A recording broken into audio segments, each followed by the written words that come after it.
another exciting episode of Smash Writing. I am your host, Paul. This is the other host, Justin. They know my name by this point. Keep telling you that. And, well, just in case you forgot, we are reminding you that his name is Justin. And today... Our list is very broken. Not a whole lot of sense going on this fucking list. I'm looking at it now, we are legitly scattered over the place. And usually we go... No, it's not even just that. It's the fact that this list is broken. Well... We'll get into why it's broken. It's broken. Alright, let's start. Well, what is it before we start? So today we are ranking the actors who have played Jason Voorhees through the entire franchise. So, who wants to start off? I'll get it going, I guess. You go. My bottom of the barrel, and this is not a slight on them. I just not, like, someone had to be at the end of the list.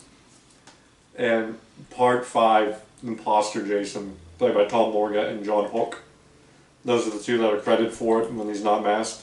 Yeah, it's Imposter Jason, so it's not Jason, but they're trying to use the Jason legend to scare people, so it is Jason Mantle. And the look never really hit right. The mask is almost too big. The blue on it, it's unsettling. And I know it's not supposed to be Jason, so you're not looking at someone his size or anything, but it is unsettling. I always put it with the blue mask. I'm like, wow. Yeah, the blue ticks and everything never really sit well. It doesn't, like I said, something had to be last. It's part 5, Imposter Jason. My last one is Steve Daswitz. Daswitz? Yeah. Sackhead Jason from part 2. Yes. You know what, that's my number 7. Okay, so we just run together here. He had the look. I dug the overalls. I did dig the blue overalls. I like the Sackhead. Yeah. The thing that really works, like, my number 7 is not just Steve. It's also Warrington Gillett, who's known for the unmasked version of Jason. I don't know why yours is so farther down the list, but okay. I thought it was a good look. The thing with him is that this is almost like toddler Jason. This dude falls over. It messes up constantly. A young Jason, you can make this a drinking game. Just drink. I was shot every time he hits the ground. Even in one scene, he has her. He just had to drive the weapon down on her, and the chair falls apart, and he falls on his face. But that gave him that rookie. At one point, yeah, but no, because you made him killing Alice, I believe, was the first one, the sole survivor of the first movie. You had him kill her at the beginning, which was a statement that this guy is more dangerous than Pamela. But then no, because he can't get his act together. At one point, he jumps out of a bush to grab her as she's running by, and not only does she run by, she jukes him around a tree. He was such a young Jason. You can say that. Yeah, it's young Jason. He's not going to be as good. But no. But it did backtrack because It's funny. It's too funny at times. He killed Alice on point, and even took off the tea kettle. He stalked her. Did everything the right way, and then he just falls on his face constantly, all over the place. It's like he had one good kill, like he had all that anger from what she did, and then lucked his way into the others. Yeah, and was like, now I gotta kill. I mean, he had some iconic kills and all. Don't get me wrong, there's some really good kills, but he falls on his face so many times. At one point, she even kicks him between the legs, and he hits the dirt, and he's down. It's like. It was. She actually spin kicks him in the crotch. It was a tough time. He was not having a good Friday. Poor Steve is just ranked pretty low because his Jason was the clumsy rookie that was like the number 1 draft pick but didn't succeed. My next one is Ken Kerzinger from Freddy vs. Jason. That's my number 6 too. Yeah, so we can talk. We're following each other down the line for a bit here. Yeah, we really are. Everybody wanted Kane to come in. I think he gets. If Ken would have been my number 6 is Ken. If Ken would have came in at any other point in the series, I think it would be different. he would have been made a big splash. He would have been a really cool Jason. He's a bit more slow and lumbering. Yeah. But he has so much force. But so many people wanted King. And it should have been King. Yeah. In fact, that Freddy versus Jason was in the same regular timeline as all the other films. You have Robert in there as Freddy. This was supposed to be Kane versus Robert, and I don't know why the studio went away from that. I mean, I don't think Kane was like super busy around that time frame. He would have came back for Jason. He still does Jasons. He is. He's more associated with Jason than any of these other actors really are. Because I think mainstream-wise, he is. Yeah, if you're a hardcore Jason fan, you know all these names because each film gives you something different. But Kane's Jasons were there, even Jason X. But Jason X was wonderful. How dare you? Jason X was wonderful. So campy. Perfect Jason movie. Do not look at me. No comment. You think I'm gonna actually had a nitrogen freeze kill? You think I'm gonna bash a nitrogen freeze kill? That kill was fine. But he drops another one onto a giant screw, and the body swivels all the way down. Guess which film we're reviewing next month? But poor Ken, yeah, he was kind of left out to dry. His Jason was a different Jason. No fault of his own. But he's still going to be ranked up there last, unfortunately. Maybe the circumstances would have been different. He would have been better, but I did find it amusing that he was killed by Jason. In part 8. He was killed by Jason. Really? Mm-hmm. I didn't know he was in part 8. Mm-hmm. He's a chef. Jason chucks onto the grill. Oh! Ironic. My next Jason is Richard Broker. My number 5 is Richard Broker. Yeah. we followed each other for a bit. Yeah, we really did. Okay. Richard Broker, I feel dirty putting Richard at 5. Which I think Richard is so much better than 5. He has that saunter, like when he kills the one woman with the harpoon gun. It just saunters off like it's nothing. Like it was just checked off the box, time to go on. When he trucked it, he was terrified. I think he did a good job at evolving Jason from part 2. When his mask came off, it was hysterical. His facial expressions with all the prosthetics, like, I'm coming for you next, girl. Yes. Richard really had fun making this movie, and it tells. Body language wise and just movement wise, Richard was so good. But I think someone did do what Richard built Jason for better than Richard did. That's why he's at 5. Yeah, Richard was the first to start to bring in the new Jason, the bigger Jason. He blended the rookie Jason a little bit with a more veteran Jason. This Jason wasn't getting roundhoused in the crotch, that's for sure. Yeah. However, he was still taking a beating. He just kept on ticking. Yeah. So it's once again his portrayal of Jason. He was good enough to get him to the next. He was getting him in the right direction to go to the next level. It's just like it wasn't pinnacle human Jason yet. Yeah. He still had his flaws, but he was going in the right direction. My next one is, of course, Justin was Justin's number 8, so we really don't need to stand on that. Tom Morgo, John, Hulk. Yeah, he was the imposter Kane. He was the monster. Imposter Jason. Jason, yeah. He was the imposter. He wanted the revenge.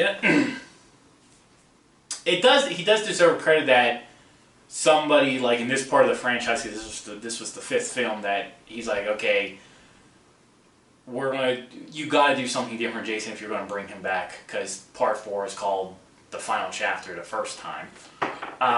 But to bring him back and use them on, I thought that using an imposter Jason was clever. Well, this series has proven one thing: they cannot do a mystery. No. Because the mystery in the first one was a bad mystery because you had never met Pam, so you were never able to random. decipher Pam in your head. Like if she was like a cook at a diner, yeah, she had to be involved. Yeah. But then this one is worse because Roy was shown for 1 second. That's all you had to decipher. Like, oh. Yeah, like when it was revealed that it was his son that got murdered at the place and everything like that, you were just like, really? They gave that mystery to that's that? What this is what kicked it all off. The chocolate bar. I wouldn't have taken chocolate from him either. He was kind of gross. But that was my number. Part 5, for all the bashing we can do, we're going to spend less than a second here talking about it. I had a good idea. Oh yeah. Kind of liked the character. They had some really cool characters. The delivery was bad. Yeah, they had the idea, they just didn't execute it properly. My number 4 is from part 4. It's Ted White. Take everything I said about Richard. Ted did it better.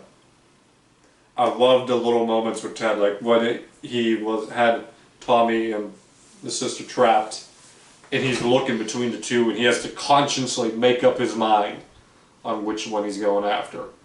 The moment where he's in the shadow and Tommy's shaved his head and he's looking like little Jason, and you've seen a weakness in this Jason, but it wasn't. It harkened back to like the weakness from 2. Yeah. But Ted did everything better. He was much more ferocity, much more vicious, much more just, I am coming for you. Yeah, and you said you just seen that fatal weakness, and he was confused. Mental, that's the first time you've seen the mental disorder of the Jason. Well, no, you saw it in 2. With Mother in the sweater. That is true. So you're bringing back the weakness. Yeah, you're bringing back. You're bringing it back. Psychologically based, like you can get to him mentally. Yeah, and that's honestly seems like the way to get to the early Jason. This 4th film Jason. Once again, like I said, Ted White took what Richard did and made it better. But there was still. It hurts to say that because I love Broker. I love part 3. Mine, we're not bashing of these. We're just unfortunately comparing them to their. But when it comes time to rank the movies, this will change. Yeah. Oh yeah. These are just the actors, not. And like I said, all that they did well. They just other Jasons. They made other Jasons stand out. I'm going to go with my next one is Warrington. I don't understand why you have them ranked differently than Steve. So you're ranking him this far ahead of Steve on one scene. Yeah, I am. It was the first time we got to see Jason's face. No, we saw Jason's face in part 1. That's the boy. We saw adult Jason's face, but yeah, adult Jason for the first time. He started the trend of eventually you'll see him. I think it was all but one film. No. 2 films that Jason's mask never got removed. Jason X. Yeah. Jason Goes to Hell. Well, Jason was barely in Jason Goes to Hell. Yeah, that was all just goes to hell. His mask got slightly removed in Freddy vs. Jason. That's because they had to give him mouth to mouth, but you never really see his face. Yeah, so those 3 later films broke the trend. But the trend was that at some point you'll see Jason's face. Warrington was the first. It maybe like the hair really throws you off. He's got my hair going on. Yeah, he has like this whole head of hair just coming out, going through the window. He's embarrassed at that point. I've fallen over so many times. So many times.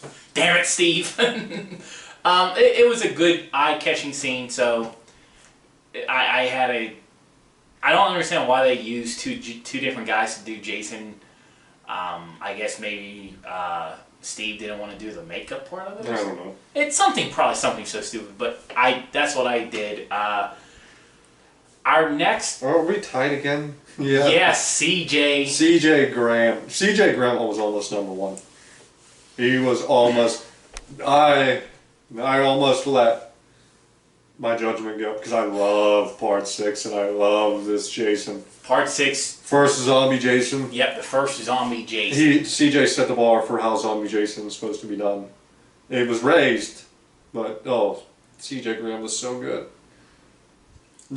He was the first, to do the zombie Jason. He was the first to give him that, like, you're not going to stop me. There's nothing you're going to do to stop me. Dan Bradley did work also in some of the scenes. So they're combined. I put it in one place, but it was C.J. Graham and Dan Bradley in Part 6. Part 6 was so good. Jason was so good. And that's the Jason that we now know. Like that image of C.J. standing on top of I think it was C.J. of Jason standing on top of the turned over RV was great. Yeah, I love that visual. That's Part 6 also when he folded you got to really see the power Jason when he folded the sheriff. Yeah, he like the ground position. He folded him like a he's like here. Stay here, crunch. That was the first time you really got to see what the new zombie Jason, was about. Now we different on our 2s and 1s, but nevertheless. You want to do your number 2 first, or me? Yeah. My number 2 is Derek Mears. The new I want to label him as like the new age Jason. He's back to running Jason. And he didn't give you clumsy running Jason. He gave you a truck. Yeah, he's like Ted White style. Yeah. He's the guy that, once he starts going, he's like the juggernaut. You're not gonna stop him. That scene of him with the axe, where he takes that running start and just chucks the axe. You've seen this new Jason. He had menace. Yeah. Badass. Even his with his wardrobe and his potato sack mask was still like an evil looking thing because he had the size and the movement and he's just I'm moving. He had the build, the speed. Like you had the one where he's killing the one woman, they zoom in on his face and you just see it in his eyes. Yeah. It was like he was born to be a new age Jason. And we talked about this in another episode. Bring